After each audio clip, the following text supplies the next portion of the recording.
வல்லமை இயேசு கிறிஸ்துவின் நாமத்தினாலே இந்த வல்லமை விடுதலை நேரத்திலே இந்த நித்தியம் டிவி வழியாக உங்களை சந்திப்பதிலே மிகுந்த மகிழ்ச்சி அடைகிறேன்.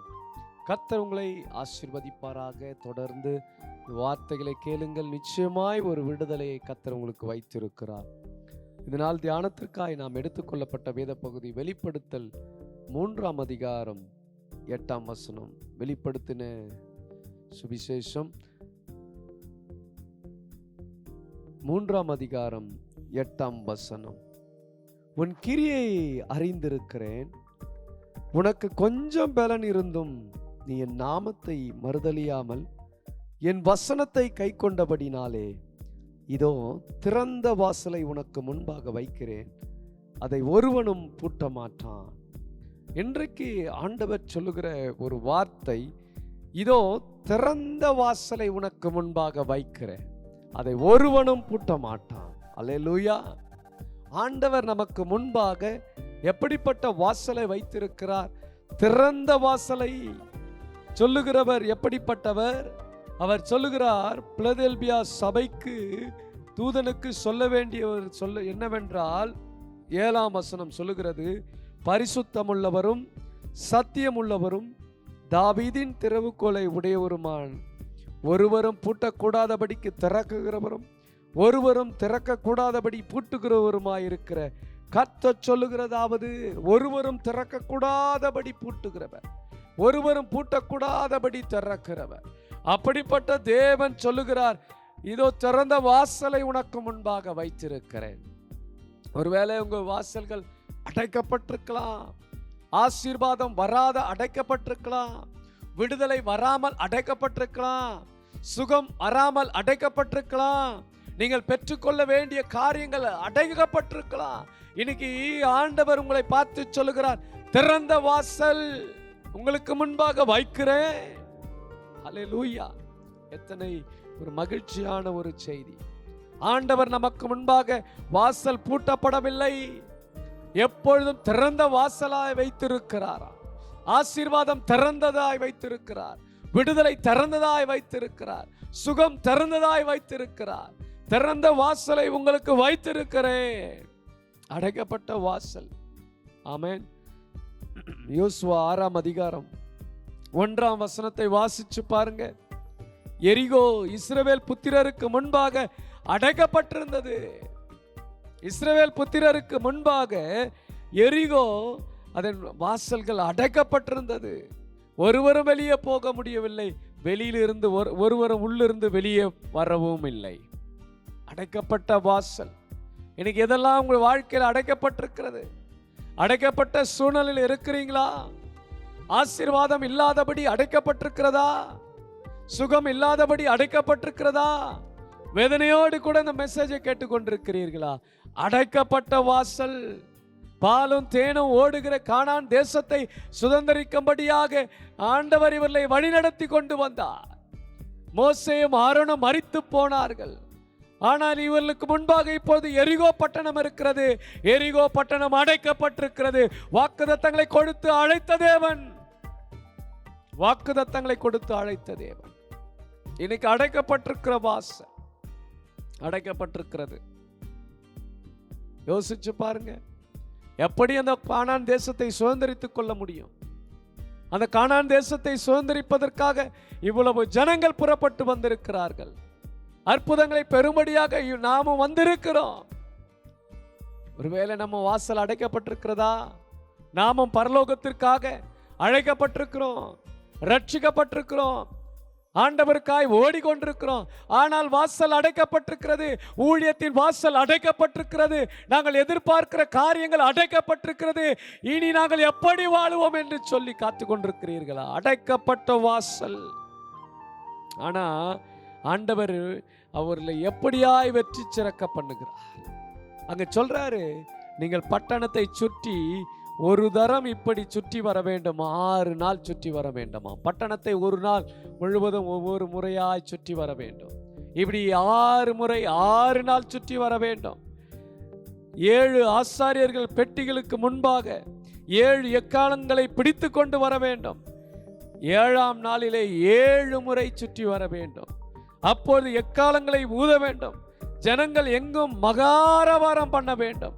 அப்பொழுது எரிகோ பட்டணம் தானாய் விழும். இன்றைக்கு ஏன் நமக்கு அந்த எரிகோ பட்டணம்? தேவனை சுற்றி வருவதில்லை, தேவனை நாம் பார்ப்பதில்லை. மனிதர்களை நம்பி ஓடிக்கொண்டிருக்கிறோம், செல்வத்தை நம்பி ஓடிக்கொண்டிருக்கிறோம், பணத்தை நம்பி ஓடிக்கொண்டிருக்கிறோம், அதன் பின்பாக சுற்றி கொண்டிருக்கிறோம். ஆசீர்வாதத்தை நம்பி அதன் பின்பாக சுற்றி கொண்டிருக்கிறோம். ஆகினால்தான் நம்முடைய வாழ்க்கையில எல்லாம் அடைக்கப்பட்டிருக்கிறது. இன்னைக்கு அடைக்கப்பட்ட வாசல் திறக்கப்பட வேண்டும் என்று சொன்னால் கர்த்தரை நோக்கி ஓடுகிறவர்களாக, கர்த்தரை சுற்றி வருகிறவர்களாக, அவரை சுற்றி வருகிறவர்களாய் நாம் காணப்பட வேண்டும். ஆசாரியர்களுக்கு முன்பாக பெட்டி சுமக்கிற 7 ஆசாரியர்கள் 7 காலங்களை பிடித்து கொண்டு 7 முறை சுற்றி வர வேண்டும். கடைசியா ஜனங்கள் ஆர்ப்பரிக்கிற பொழுது எரிகோ பட்டணம் தானாய் கீழே விழுந்துச்சு, சுதந்திரித்து கொண்டார்கள். அப்ப துதிக்கிறது, எக்காலம் என்று சொல்லுகிற போது கர்த்தரை துதிப்பது, எக்காலம் என்று சொல்லுகிற போது கர்த்தரை ஆரவாரம் பண்ணுகிறது. ஆகினால்தான் எக்கால துணியோட கர்த்தரை துதியுங்கள். அல்லேலூயா. நாம் கர்த்தரை துதிக்கிறவர்களாய் இருக்க வேண்டும், கர்த்தரை துதிக்கிறவர்களாய் இருக்க வேண்டும். அல்லேலூயா. மத்தேயு 28ஆம் அதிகாரம் 2ஆம் வசனத்தை வாசிச்சு பாருங்க. அப்பொழுது பூமி மிகவும் அதிரும்படியாக கர்த்தருடைய தூதன் வானத்திலிருந்து இறங்கி வந்து வாசற்கால் இருந்த கல்லை புரட்டி தள்ளி அதன் மேல் உட்கார்ந்தான். பாருங்களேன், இங்கே இயேசு கிறிஸ்துவை அங்கே கல்லறைக்கு உள்ளாக வைத்தார்கள், அடக்கம் பண்ணினார்கள். ஒரு பெரிய கல் புரட்டி தள்ளப்பட்டிருந்தது. மரியாள், மகதலேனா மரியாள் கல்லறையிடத்தில் வருவார், காலையில கிளம்பி வருகிறாங்க. ஆனால் அவர்கள் தங்களுக்குள்ளே அழுது கொண்டு வருகிறார்கள். ஐயோ, அடைக்கப்பட்டிருக்கிற கல் எப்படி புரட்டி தள்ளப்படும், எங்களுக்காக யார் தள்ளுவார்கள் என்று சொல்லி அழுது கொண்டே வருகிறார்கள், அழுது கொண்டே வருகிறார்கள். அடைக்கப்பட்ட வாசலை நினைத்து அழுது கொண்டே வருவார்கள். எங்களுக்காக யார் இந்த கல்லை புரட்டுவார்கள் என்று சொல்லி அழுது கொண்டே வந்தார்கள். ஆனால் நடந்த சம்பவம் என்ன? அந்த மத்தேயு 28:2 சொல்லுது, பூமி மிகவும் அதிரம்படியாக கர்த்தருடைய தூதன் வானத்திலிருந்தே வந்து வாசலில் வைக்கப்பட்டிருந்த கல் புரட்டி தள்ளப்பட்டு அதன் மேல் உட்கார்ந்ததை கரங்களை தட்டி ஹalleluya. இன்னைக்கு உங்களுக்கு விரோதமாக இருக்கிற கல் புரட்டி தள்ளப்படும், உங்களுக்கு விரோதமாய் அடைக்கப்பட்டிருக்கிற அடைப்புகள் திறக்கப்படும். ஆமென். அடைக்கப்பட்ட வாசல் ஆண்டவர் சொல்றார், இதோ திறந்த வாசலை உனக்கு முன்பாக வைக்கிறேன். ஏசாயா 60ஆம் அதிகாரம் 18ஆம் வசனம் சொல்லுகிறது, இனி கொடுமை உன் தேசத்திலும் அழிவு நாசம் உன் எல்லைகளிலும் கேட்கப்பட மாட்டாது. உன் மதில்கள் ரட்சிப்பு என்னும், உன் வாசல்களை துதி என்னும் சொல்வாயாக. ஆண்டவர் சொல்றாரு, இனி கொடுமை உன் தேசத்தில் இருக்காதுப்பா, அழிவும் நாசமும் உன் எல்லைகளை கேட்கப்பட மாட்டாது. உன் மதில்களை ரட்சிப்பு என்னும், உன் வாசல்களை துதி. அப்போ வாசல்களில துதியாய் மாற வேண்டும். நம்முடைய வாசல்கள் துதிக்கிற துதி நிறைந்த இடமாய் மாற வேண்டும். ஏன் எரிகோ பட்டணத்திலே எரிகோ மதில் சுவர்கள் அடைக்கப்பட்டது? ஜனங்கள் துதிக்க வைக்கும்படியாக, ஜனங்களை 7 நாளும் துதிக்க ஆண்டவர் பிராக்டிஸ் கொடுத்தார். இன்னைக்கு துதிக்கணும். ஓய்வு நாளிலே மாத்திரம் துதிப்பதல்ல, ஞாயிற்றுக்கிழமை மாத்திரம் துதிப்பதல்ல, பண்டிகை நாட்களில் மாத்திரம் துதிப்பதல்ல, 7 நாட்களும் துதிக்க வேண்டும். 7ஆம் நாள் 7 முறை கர்த்தரை தொழ வேண்டும், துதிக்க வேண்டும். அதை தான் நமக்கு கற்றுக் கொடுத்தார். அப்ப இனி கொடுமை உன் தேசத்துல வரக்கூடாதுன்னு சொன்னா, அழிவு நாசம் உன்னுடைய வீட்டில் வரக்கூடாதுன்னு சொன்னா, உன் எல்லைகள் கேட்க கூடாதுன்னு சொன்னா, உன் மதில்கள் ரட்சிப்பு வரணும்னு சொன்னா, நீங்க எப்பொழுதும் கர்த்தரை துதிக்கிறவர்களாக, துதி துதி என்று சொல்லி துதிக்கிறவர்களாய் இருக்க வேண்டும். அல்லேலூயா. துதி, உன் வாசல்கள் துதி என்னும் சொல்வாயாக. அதனாலதான் சங்கீதத்துல தாவீது சொல்றாரு, 100ஆம் சங்கீதத்துல 4ஆம் வசனம், அவர் வாசல்களை துதியோடும் அவர் பிரகாரங்களில் புகழ்ச்சியோடும் பிரவேசித்து அவரை துதித்து அவருடைய நாமத்தை ஸ்தோத்திரியுங்கள். அவருடைய வாசலிலே கர்த்தர் சொல்றார், நானே வாசல், என் வழியாய் ஒருவன் உட்பிரவேசித்தால் உள்ளம் புறம்பும் மேய்ச்சலை கண்டடைவான் என்று சொல்லுகிறார். வாசலிலே எப்படி வரணுமா? துதி. வாசலிலே துதி இருக்க வேண்டும். வீட்டு வாசற்படியில துதி இருக்க வேண்டும். நம்முடைய வீடு இருதயத்தில் துதி இருக்க வேண்டும். நம்முடைய வாயில துதி இருக்க வேண்டும். எப்பொழுதும் கர்த்தரை துதிக்கிற துதி நம்முடைய வாயில இருக்க வேண்டும். அல்லேலூயா. துதி, உங்களுடைய வாசல்கள் துதி என்னும் சொல்வாயாக. தாவீது சொல்றாரு, அவர் வாசல்களே துதியோடும் பிரகாரங்களில் புகழ்ச்சி. ஆண்டவரை புகழ்ச்சியோடு துதிக்கிறவர்களாய் இருக்க வேண்டும். அல்லேலூயா. பலனற்று கிடக்கிற வாசல்.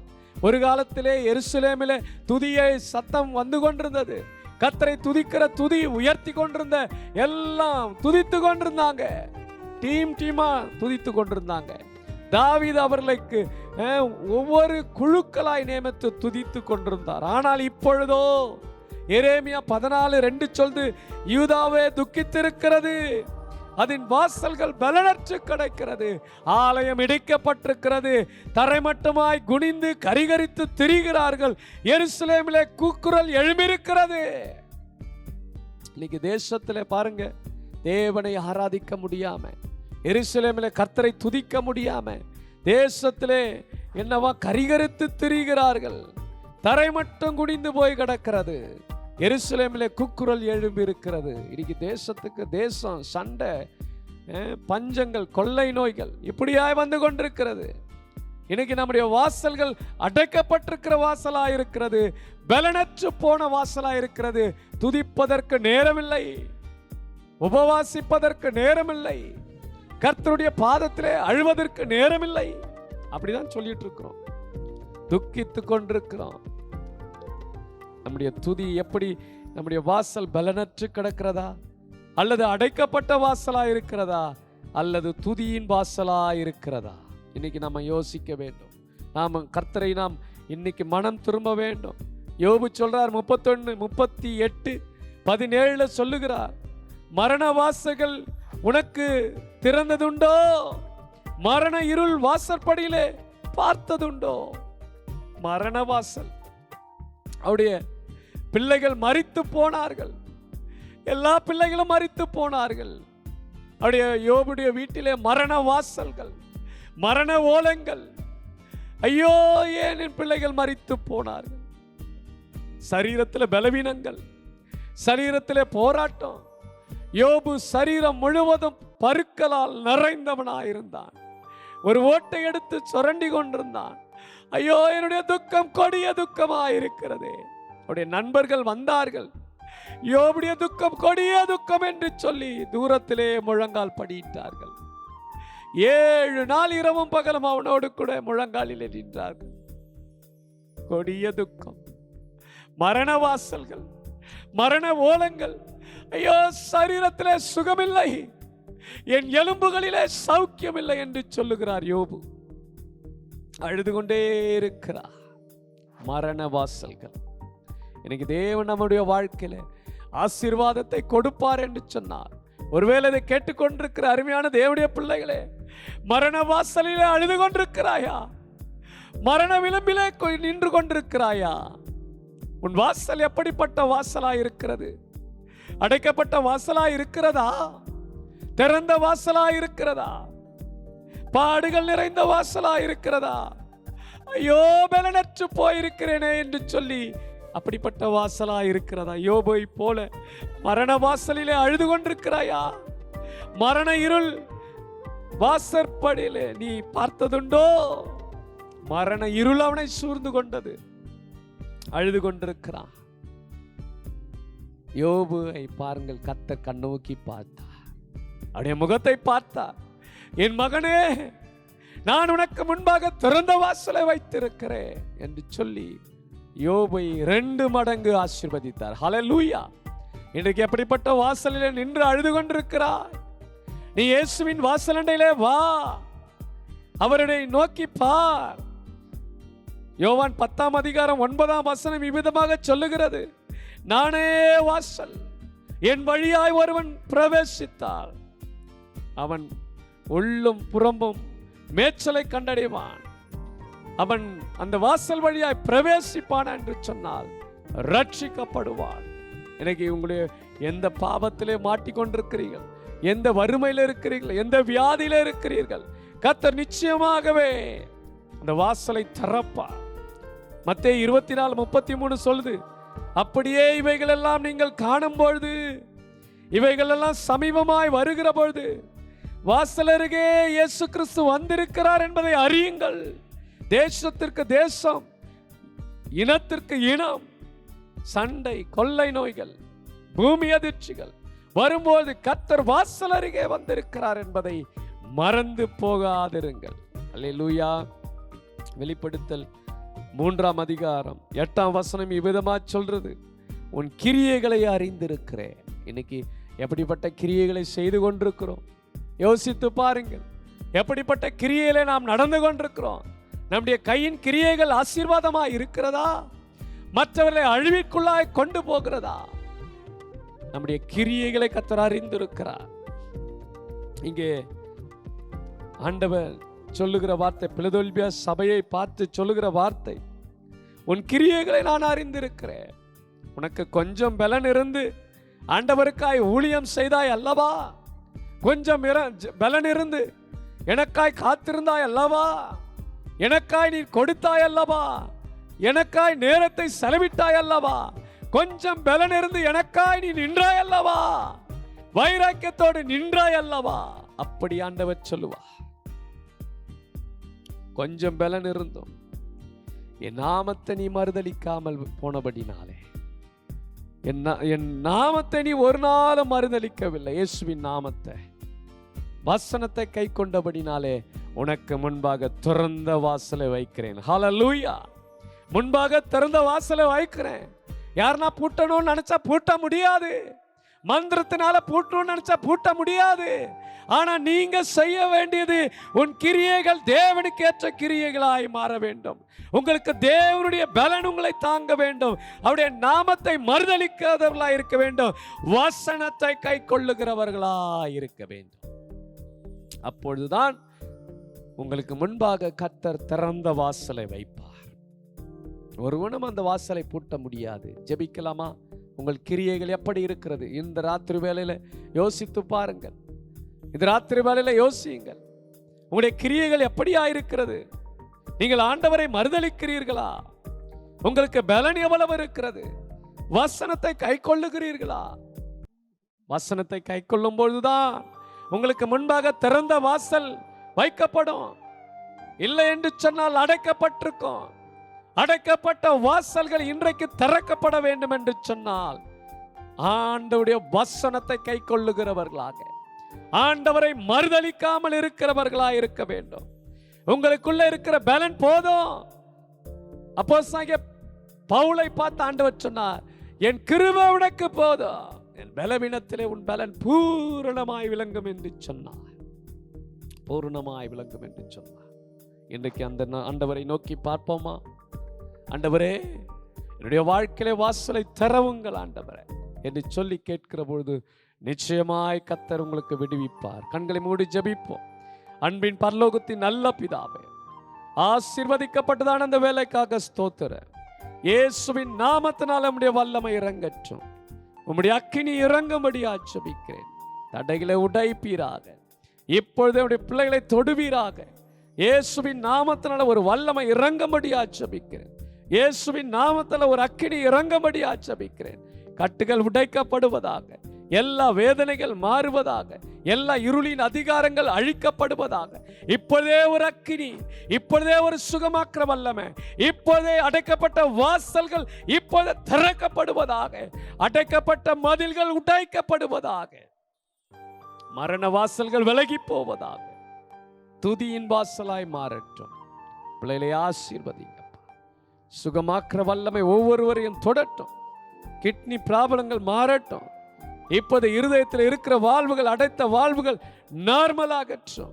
தைராய்டு பிரச்சனைகள் மாறட்டும். நீர்க்கட்டிகள் உடைவதாக, கேன்சர் கட்டிகள் உடைவதாக. இப்போது சரீரம் முழுவதும் அக்கினி, இருளின் அதிகாரங்கள் விலகட்டும். எல்லா மாந்திரிக கட்டுகளை அறுக்கிறேன். ஆசீர்வாத தடைகள் உடைக்கப்படட்டும். இயேசுவின் நாமத்தில் பிதாவே, ஆமென். அல்லேலூயா. நிச்சயமாகவே கர்த்தர் உங்களை ஆசீர்வதித்திருக்கிறார். உங்களுக்கு முன்பாக திறந்த வாசலை வைத்திருக்கிறார். தொடர்ந்து இந்த நிகழ்ச்சியை ஒவ்வொரு வெள்ளிக்கிழமையும் மாலை 7:30 மணிக்கு காண தவறாதீர்கள். God bless you all. கர்த்தர் உங்களை ஆசீர்வதிப்பாராக. ஆமென்.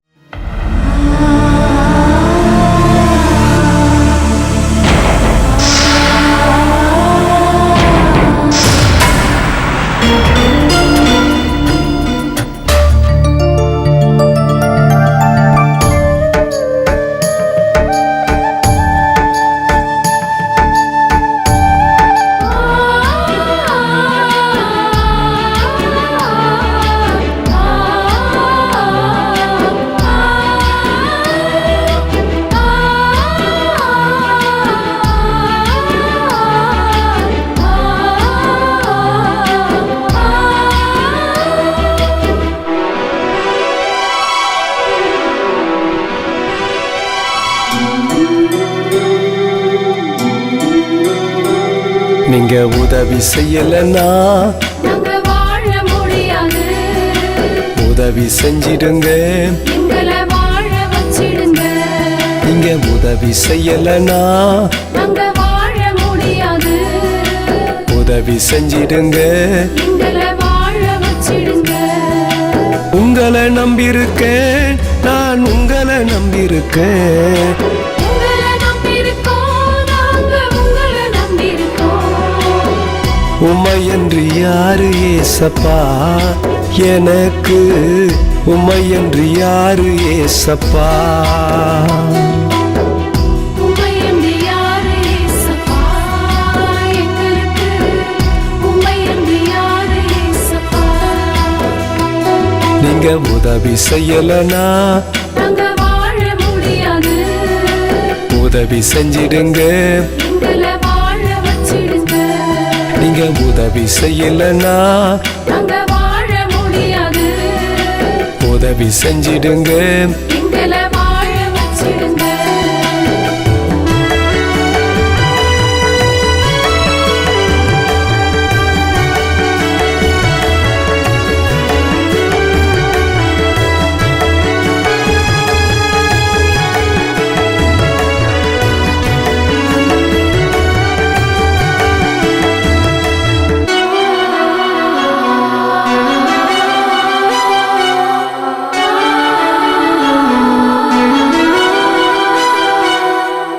பட்டப்பாட நினைக்கிறேன், வார்த்தையால சொல்ல முடியல. பழடைஞ்ச வீடு போல் நாதியற்ற நிற்கிறோம். பட்டப்பாட நினைக்கிறேன், வார்த்தையால சொல்ல முடியல. பழடைஞ்ச வீடு போல் நாதியற்ற நிற்கிறோம். பச்சை மரமாயிருந்தேன், பட்டு போய் நிற்கிறேன். பாலைவனம் போல தரிசாயிருக்கிறேன். பச்சை மரமாயிருந்தோம், பட்டு போய் நிற்கிறோம். பாலைவனம் போல தரிசாக இருக்கிறோம். உங்களை நம்பியிருக்கேன், நான் உங்களை நம்பியிருக்கேன். உங்களை நம்பியிருக்கோம், நாங்க உங்களை நம்பியிருக்கோம். உம்மையன்றி யாரு ஏசப்பா எனக்கு, உம்மையன்றி யாரு ஏசப்பா. உம்மையன்றி யாரு ஏசப்பா எங்களுக்கு, உம்மையன்றி யாரு ஏசப்பா. நீங்க உதவி செய்யலனா நாங்க வாழ முடியாது. உதவி செஞ்சிடுங்க, எங்களை வாழ வச்சிடுங்க. நீங்க உதவி செய்யலனா நாங்க வாழ முடியாது. உதவி செஞ்சிடுங்க, எங்களை வாழ வச்சிடுங்க.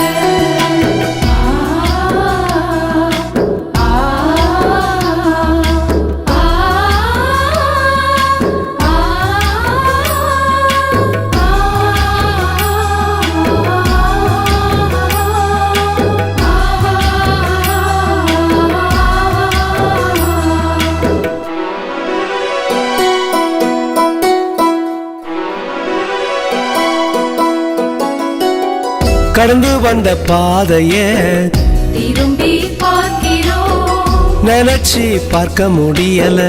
பெரிய காரியம் செய்தே கடந்து வந்த பாதையே திரும்பி பார்க்கிறோம். நினைச்சு பார்க்க முடியல. பெரிய காரியம் செய்தே சின்னஞ்சிறு பிராயத்தில் என்னை நீர் கண்டவரே, கனமான ஊழியத்தை செய்ய என்னை அழைத்தவரே. சின்னஞ்சிறு பிராயத்தில் எங்களை கண்டவரே, கனமான ஊழியத்துக்கு உதவி செய்ய வச்சிங்களே. உங்களை நம்பியிருக்கேன், நான் உங்களை நம்பியிருக்கேன். உங்களை நம்பியிருக்கோம், நாங்க உங்களை நம்பியிருக்கோம். உம்மையன்று யாரு ஏசப்பா எனக்கு, உம்மையன்று யாரு ஏசப்பா. உம்மை என்று யாரு ஏசப்பா எங்களுக்கு, உம்மை என்று யாரு ஏசப்பா. நீங்க உதவி செய்யலனா நாங்க வாழ முடியாது, உதவி செஞ்சிடுங்க. எங்களை வாழ வச்சிடுங்க. நீங்க உதவி செய்யலனா நாங்க வாழ முடியாது, உதவி செஞ்சிடுங்க. எங்களை வாழ வச்சிடுங்க.